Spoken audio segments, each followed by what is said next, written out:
ఆదికాండము 7:1 యెహోవా ఈ తరమువారిలో నీవే నా ఎదుట నీతి మంతుడవై యుండుట చూచితిని గనుక నీవును నీ ఇంటి వారును ఓడలో ప్రవేశించుడి. 2 పవిత్ర జంతువులలో ప్రతి జాతి పోతులు 7ను పెంటులు 7ను, పవిత్రములు కాని జంతువులలో ప్రతి జాతి పోతును పెంటియు 2ను. 3 ఆకాశ పక్షులలో ప్రతి జాతి మగవి 7ను ఆడువి 7ను, నీవు భూమి అంతటిమీద సంతతిని జీవముతో కాపాడునట్లు నీయొద్ద ఉంచుకొనుము.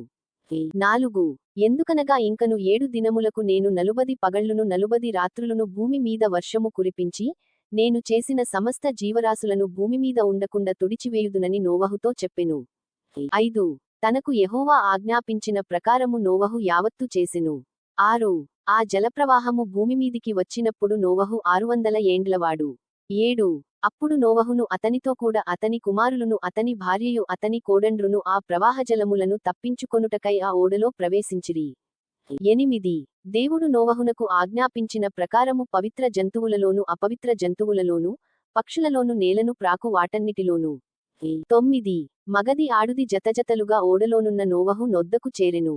10 7 దినములైన తరువాత ఆ ప్రవాహజలములు భూమిమీదికి వచ్చెను. 11 నోవహు వయసు యొక్క 600 సంవత్సరము 2వ నెల 17వ దినమున మహాగాధజలముల ఊటలన్నీయు ఆ దినమందే విడబడెను, ఆకాశపు తూములు విప్పబడెను.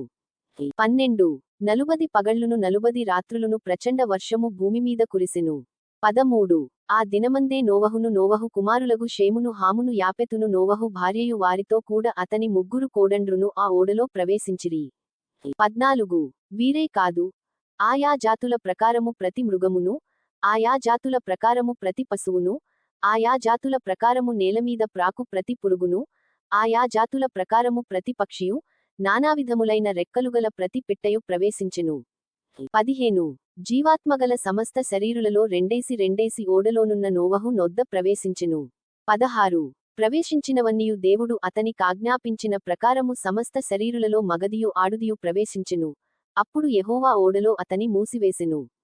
17 ఆ జలప్రవాహము 40 దినములు భూమిమీద నుండగా, జలములు విస్తరించి ఓడను తేలచేసినందున అది భూమిమీద నుండి పైకి లేచెను. 18 జలములు భూమిమీద ప్రచండముగా ప్రబలి మిక్కిలి విస్తరించినప్పుడు ఓడ నీళ్లమీద నడిచెను.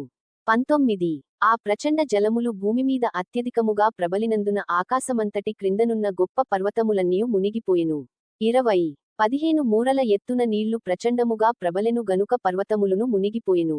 21 అప్పుడు పక్షులేమి పశువులేమి మృగములేమి భూమిమీద ప్రాకు పురుగులేమి భూమిమీద సంచరించు సమస్త శరీరులేమి సమస్త నరులేమి చచ్చిపోయిరి.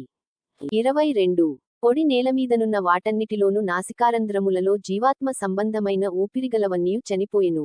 23 నరులతో కూడా పశువులును పురుగులును ఆకాశపక్షులును నేలమీదనున్న జీవరాశులన్నీయు తుడిచివేయబడెను. అవి భూమిమీద నుండకుండా తుడిచివేయబడెను. నోవహును అతనితో కూడా ఆ ఓడలో నున్నవియు మాత్రము మిగిలియుండెను. 24 170 దినముల వరకు నీళ్లు భూమిమీద ప్రచండముగా ప్రబలెను. ఆదికాండం